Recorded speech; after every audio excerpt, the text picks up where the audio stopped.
Shailendra, persaingan atau harmoni.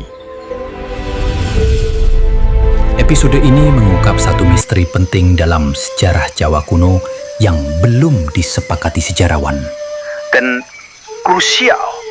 Karena dari masa inilah lahir mahakarya agung seperti Borobudur. 3 dekade setelah Sanjaya menulis prasasti Siwais, tiba-tiba muncul sekelompok penganut Buddha bernama keluarga Shailendra. Mereka meyakinkan Raja Panangkaran untuk membangun Candi Kalasan. Panangkaran menyetujuinya. Maka berdirilah Candi Kalasan yang megah. Dengan dimensinya menjulang di atas candi-candi Hindu sebelumnya. Hanya 4 tahun berselang, Candi Sewu yang jauh lebih besar dibangun. Raja Shailendra sendiri yang memerintahkan pendiriannya, bukan lagi Panangkaran. Aksi Shailendra terus berlanjut. Pada tahun 824, mereka mendirikan Mahakarya, sebuah superstruktur, kita mengenalnya sebagai Candi Borobudur, tepat di tengah kerajaan Medang, didirikan oleh Pramodawardhani, putri Raja Samaratungga, untuk menghormati arwah kakeknya, Indra atau Danindra. Selama aksi para Shailendra itu, tidak ada satupun candi Hindu berdiri. Kemana para Siwais keturunan Sanjaya?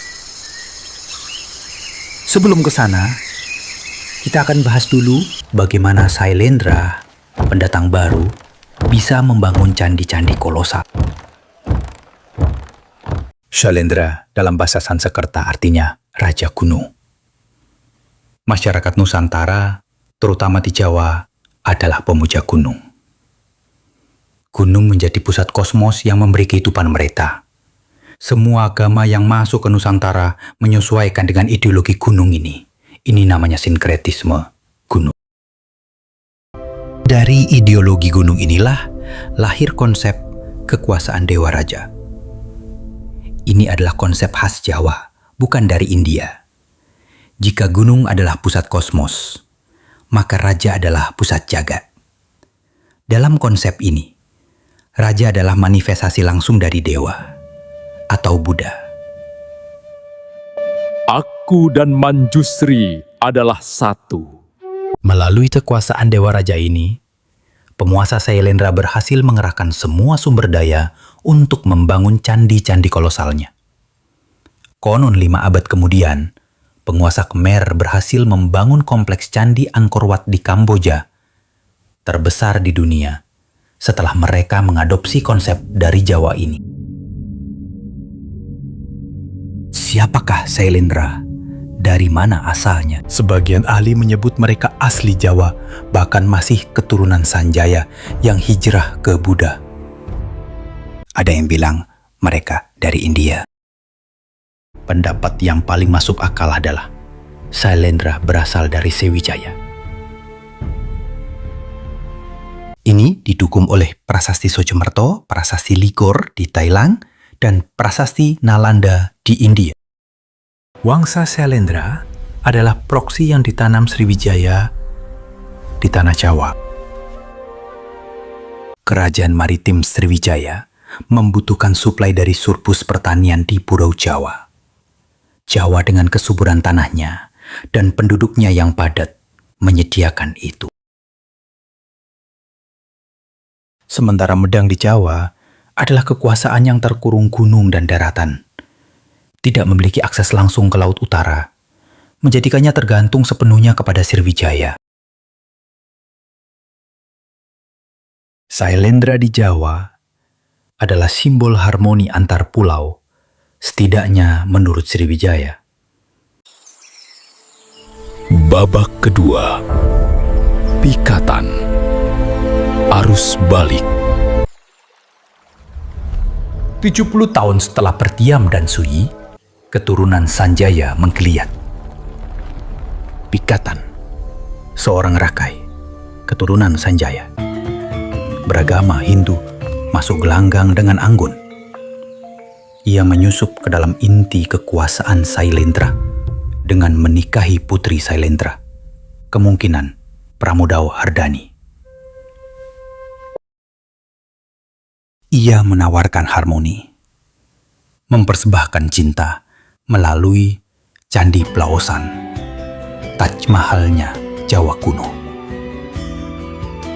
Tapi Pikatan juga membangun Candi Prambanan, sebuah karya monumental.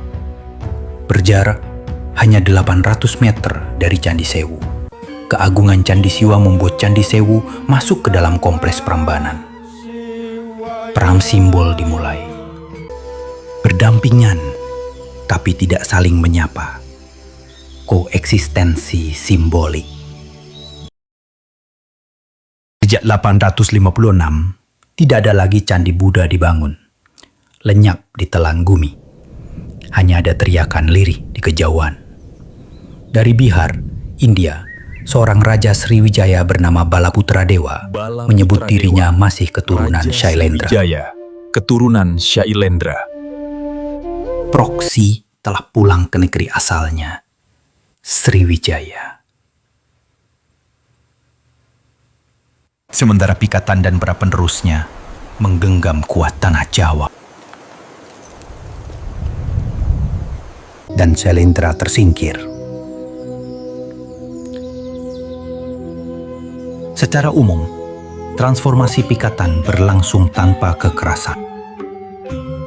Meskipun ada beberapa tindakan radikal di Candi Plaosan dan situs Ratu Boko.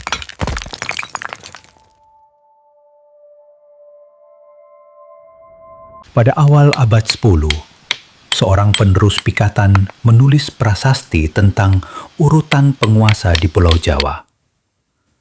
Para Shailendra tidak disebut namanya. Mpu Daksa bahkan mengukuhkan Sanjaya Warsa atau sistem penanggalan Sanjaya guna memuliakan leluhur jiwa dan memurnikan keturunannya. Hegemoni tidak bisa dibagi rata. Agar salah satu berjaya, yang lain harus sirna.